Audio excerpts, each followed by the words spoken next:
This is Antec's P120 Crystal, a case that looks so iconic but also not so iconic. At a first glance, you will be reminded of Lion Li's fast-selling design, their O11, but on the next glance, you will notice a lot of things that make this the P120. Now, Antec did sponsor this review unit, but they did not sponsor the video. They had no say in this video's content. Okay, jumping right in, the case came in an old-school cartoon with the P120 branding on top of it. However, the case was very well protected inside. The packaging just felt premium. You get the accessories box inside one of those hard drive caddies and that's all you get. Overall, the unboxing experience was quite standard, a 7.5 of 10. Keeping the scores aside, let's just look at this case. Man, this looked so elegant. Antec did put a solid amount of work on the build quality and feel of this thing, and I can confirm because I dropped the front tempered glass of this case twice and it ended up scratching my floor.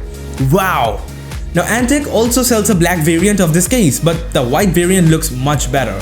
And Antec did send the white variant of this thing over, so thanks for that, guys. This case has been designed for people who want to showcase their sick builds, much like the O11. It has two tempered glass side panels, one in the front and one on the side. But this case comes with a few improvements over the O11's design. First off, the side panel's borders have been painted in white. That makes this case look so much consistent, much unlike the O11 whose side panel borders are painted in black for no reason. Lion Li, however, fixed this with the O11 Dynamic Mini, but that case came out a full year later after this case was launched. Oh, and talking about side panels, this case does have a hinged tempered side glass panel. This side panel also has rubber stoppers on all of its sides, so this will help in absorbing all of the vibrations. This is quite dope as well. It locks in place with a spring-loaded lock and the mechanism is quite simple. But springs are not quite the most durable materials to exist, so this can be one probable soft spot. The front panel is also made of tempered glass and you can take it off too, but the process is quite quirky. The two screws in the bottom come off quite easily, but the ones on the top are hidden behind a metal panel. Now, this metal panel is used to lock the hard drive caddies in after you have mounted them. And this can also be used for a bit of cable management, I guess. The other side panel is made of metal and it has ventilation for your side intake or exhaust, whatever you can figure it as. It has a mesh too, so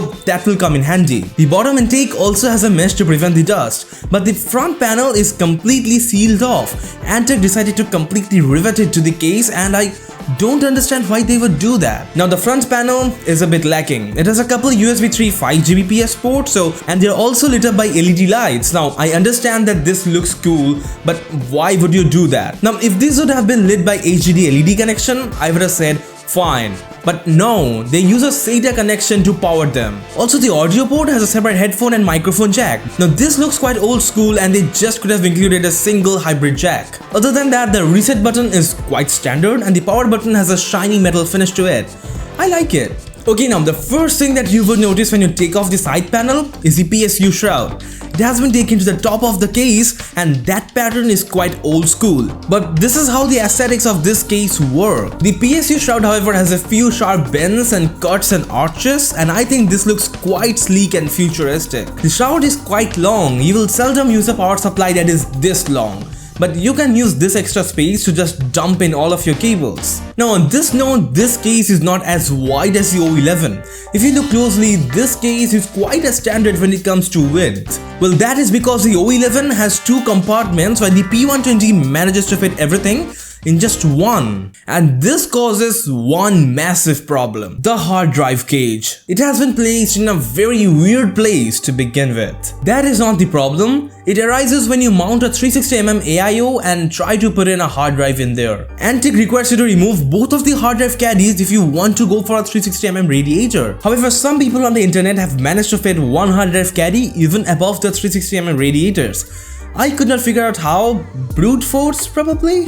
Now, this case supports two SSDs in the trays by the side. They are held in the case with these thumb screw-ish things. Now, what is the point of a thumb screw? You can take them off with the thumb and you do not require any tool. But these screws have been completely screwed in and you cannot just take them off without a screwdriver. They just aesthetically look like thumb screws, but they are not. Okay, now coming back to the SSD support. After you remove these thumb screwish things, the tray comes out. You can then screw in any 2.5-inch drive and place it back together. Quite neat. This case supports 2 SSDs to these trays on the side, and an additional third drive can be plugged into the bottom of one of the hard drive cages. It is just maximizing the space available, and I like it. Okay, now coming to motherboard support, this case supports up to 12 by 11 inches motherboards because the cable management cutouts have been put at an angle. So even if your motherboard is a bit oversized, you won't have any problem plugging the cables in. Cool, but this case does not come with even a single fan included, much like the O11. So be ready to spend some extra on fans because this case needs 7 fans for proper functioning. 3 in the side, 3 in the bottom, and 1 on the rear. You can mount AIOs on all of these sides, but side mounting your AIO looks the best, at least in my opinion. But the case does not have any clever way to hide the cables and they just hang like this. But you can turn the fans over and route the cables to the side of the motherboard. That way it will look much cleaner. Oh, and talking about cables, this case has a below average cable clutter. Now this is acceptable because this case does not come with any fans. So that keeps your cable management quite under control. The USB 3 cables have been bundled into one and the rest are your HD audio, power and reset cables and the SATA power for the USB LEDs. Now although Antec isn't using the HDD LED connection, I like that they're at least going for the SATA connection instead of opting for Molex power. But the cable management space is quite starved. You need some swift hands or else you are going to end up in a condition like mine. Okay, now the best part about this case is the number of PCIe slots they have included. Now this kind of makes sense. They give us 3 vertical mounting slots, so probably the 3rd vertical mounting slot is taking up the cable management space. Quite funny, right? It isn't. Anyways, this case comes with 7 horizontal PCIe slots, quite the standard, and 3 vertical PCIe slots. Now this is quite great and it will help you to mount some of the highest end 30 series and 6000 series cards vertically without a headache. Nowadays cards are going over 3 slots, so I think this should become quite the standard. And in the end, the case does not include any RGB splitters or PWM splitters or anything of that sort, but it still looks great. Yes, there are a few points this case misses out on, but you cannot deny that this case has been built well, it looks aesthetic, and it manages to impress in a lot of points. A 7 of 10. Okay, now let's build a system in this case. Now I cannot say this was the best case to build with. There are a lot of caveats and let me start from the bottom. Mounting the bottom fans is a pain in the ass. You need to take the case legs off and only then you can mount the bottom fans properly. Doing this over and over again can get quite irritating and this design did not get to me. Now the graphics card clearance is also messed up. If you mount an AIO on the side, you cannot plug in long graphics cards, like we are talking 305+ long graphics cards. So if you have a particularly long graphics card, mount them vertically or just mount the AIO in the bottom of the case, but the bottom headache is also a thing, so it kind of evens out. Also, managing the PCIe cables can also become quite a problem because the cables are routed all through the back of the case. So if you do not have any cable extensions, then you need to do some fancy finger work. This problem gets even accentuated if you're mounting your graphics card horizontally. Plus, the space in the back for tucking and managing all of your cables is quite narrow too. It is 2 cm wide in the widest portion and just 1 cm in the narrowest portion, which is towards the front. Overall, not the best case to build with. A 6 of 10. Now let's talk about the finished looks of this case. This case will dominate this part. Just look at how sharp it looks. The side-mounted radiator of this thing does its magic, and the full white build of this case with no hints of black makes this case look divine. But I'm not a fan of the bottom mounted fans. If you have a long horizontally mounted graphics card, that will just block all of the RGB from lighting up your case. Now this is why I like top mounted fans, because they just add an accent lighting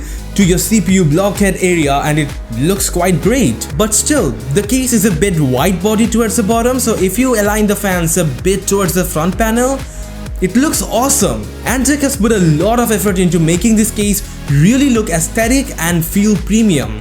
And 8.5 of 10 for the looks. I can easily say this is one of the best looking cases I've ever seen. Probably even better than the XPG Battlecruiser I daily drive. Okay, now time to test whether this glass box is just a greenhouse or a cool showcase for your components. Now this case does not come with any stock fans. Now this is going to make thermal testing this thing a bit difficult because we rely on the stock fans to test whether this case is good as compared to the others in the market. So we had no other option but to just install some aftermarket fans. So we installed Antec Symphony 360 cooler, which they also sent along with the case, some Lion Lee SG120 fans at the bottom and a Frostyak FS120A fan in the rear. These aftermarket fans are quite up to the par with the fans you would find included with cases in this range. Although not perfect, we can use this as a comparable bench. Okay, so what have we got here? The P120 has some decent temperatures. We see that they are slightly worse than the HAV 500 I reviewed last week, and the difference is still not much. And we can also see that side intake is much better than the bottom intake. Wait, but Antec said that bottom intake will be the best in this case. Marketing. Marketing.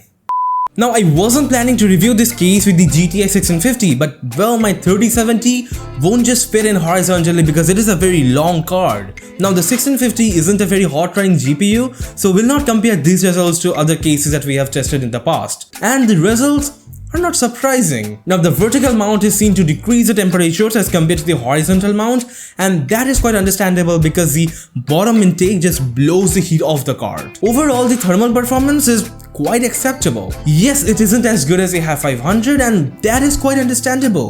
This case has been built for liquid cooling and it focuses on aesthetics rather than the HAV 500, which focuses on airflow. A 7.5 of 10. Coming to the value for money aspect of this case, it sells for around 8800 rupees for the black edition and 9200 rupees for the black edition in India. In the US, the pricing is quite similar at around $120 for the black edition and $135 for the white edition of this case. This case does not come included with any fans, so you have to consider that when considering the value for money aspect of this thing.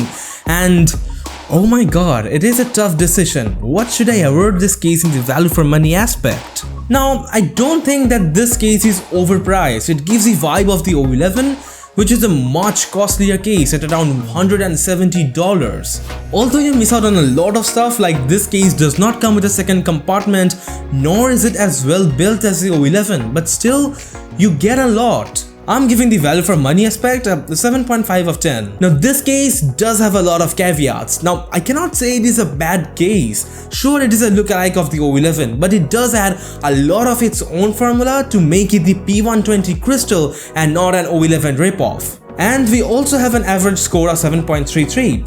Cybertech Talk Silver Award. Quite well deserved. So that wraps it up. Now this case is a change in taste from the HAV 500 we saw last week.